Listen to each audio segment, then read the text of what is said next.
Yeah, you could probably relate to this because I think it's been the same as probably any Aggies in diaspora, and that is it's like cautiously optimistic. Like okay, it seems like Mike Elko has exercised demon after demon after demon, but like the battered Aggie syndrome is there too, and it's lurking, and so there's this kind of push and pull between the two of those. So I call it cautiously optimistic. Like I think that most fans now at this point in the season expect that if there is a demon to be slayed or conquered or something like that, whether it was winning on the road, winning a ranked game on the road, coming back and finishing in November and those kinds of things. Mike Elko and his crew and these players have been able to accomplish that, but there's probably like a 1%, like a 1 or 5%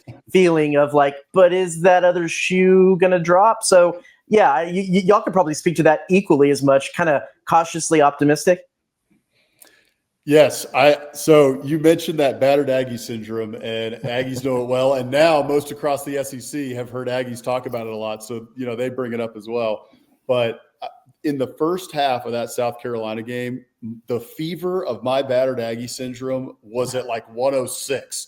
I mean, it came back with a vengeance, even after, all these wins. And as you mentioned, right, A&M winning in these different ways. They're beating Auburn in a tough game at home.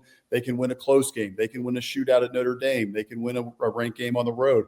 All those things that you think have gotten you over the hump. And then you have a half like you did against South Carolina. And all of this, kind of like helicopters. Oh, no, are we going to do this again kind of thing. So the BAS is lurking, but here at 11-0, they have met every challenge so far. And we've talked about it a lot on the show.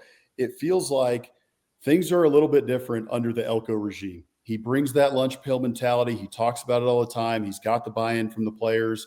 And there's not a team with a soft mentality or that would overcome what they have overcome in multiple games, especially in that South Carolina game. So I think that while the BAS is lurking, I think most Aggies, like you said, are just trusting in Elko that he's going to get it done.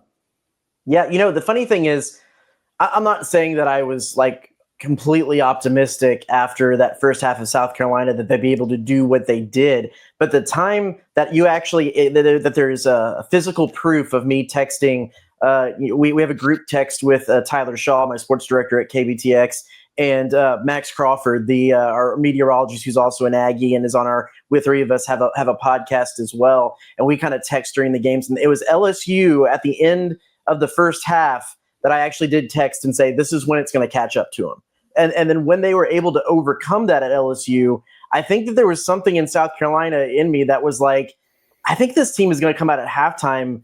Like, I'm surprised they didn't just bring the drum corps back down and have the drummers come out at the beginning of at the second half and just kind of redo everything, play power, fire, just say like, hey, let's just kind of start this game over. We didn't like what happened the first. That was kind of the mental image I had of Mike Elko saying, let's just do this all over again and just start the second half as like if it's a new game. And basically that's what they did. So it was really that LSU game that kind of tripped me up mentally a little bit more than anything else. But of course, the South Carolina was the historic comeback too.